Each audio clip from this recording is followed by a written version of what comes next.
देश में करोड़ों लोग अपना आयकर रिटर्न फाइल करते हैं। आपको बता दें कि असेसमेंट ईयर 2025-26 के लिए आयकर रिटर्न आईटीआर दाखिल करने की शुरुआत हो गई है। ऐसे में अगर आप अपना इनकम टैक्स रिटर्न भरना चाहते हैं तो आप ये काम बिना किसी सीए की मदद लिए ही कर सकते हैं। आज हम आपको आईटीआर ऑनलाइन फाइल करने के स्टेप बाय स्टेप तरीका बता रहे हैं। इनको फॉलो कर आप आसानी से अपना रिटर्न फाइल कर सकते हैं।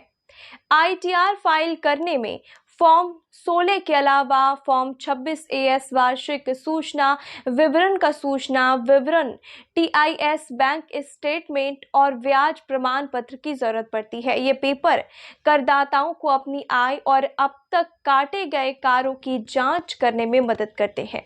पेपर जमा करने के बाद अगला कदम सही आईटीआर फॉर्म का चुनाव होता है। आप काम और इनकम के अनुसार फॉर्म को चुन सकते हैं। वित्तीय वर्ष 2024-25 के लिए करदाताओं को विभिन्न श्रेणियों के लिए 7 आईटीआर फॉर्म अधिसूचित किए गए हैं। आइए हम आपको अब बताते हैं कि खुद से कैसे भरें अपना आईटीआर और क्या है पूरी प्रोसेस। आइए इसके बारे में विस्तार से बताते हैं। आयकर विभाग की आधिकारिक वेबसाइट पर जाएं और रिटर्न भरने के लिए लॉगिन पर क्लिक करें। इसके बाद यूजर आईडी में अपना पैन दर्ज करें, फिर कंटिन्यू पर क्लिक करें और अपना पासवर्ड दर्ज करें।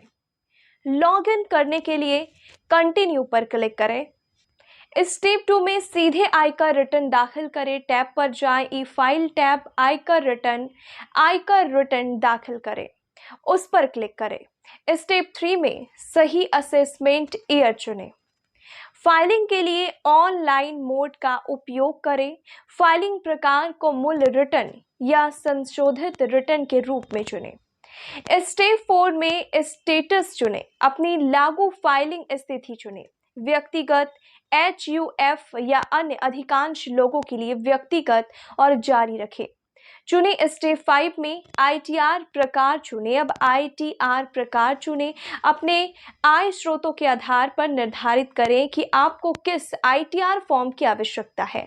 7 आईटीआर फॉर्म है। इनमें से आईटीआर 1 से 4 व्यक्तियों और एचयूएफ के लिए लागू है। स्टेप 6 में आईटीआर दाखिल करने का कारण चुनें। अपने रिटर्न दाखिल करने का कारण बताएं।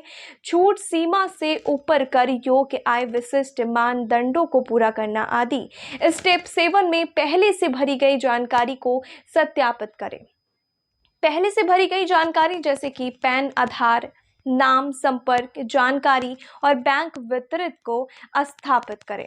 अपनी आय, छूट और कटौती के विवरण की समीक्षा करें। इसके बाद सबमिट कर दें। स्टेप 8 में अब आईटीआर को ई स्थापित करें। अंतिम चरण समय सीमा 30 दिन के भीतर अपने रिटर्न्स और सत्यापित करना है। आप आधार, ओटीपी, ईबीसी, नेट बैंकिंग जैसी विधियों का उपयोग करके या सीपीसी बेंगलुरु को आईटीआर बी का एक भौतिक प्रति भेजकर ई सत्यापन कर सकते हैं।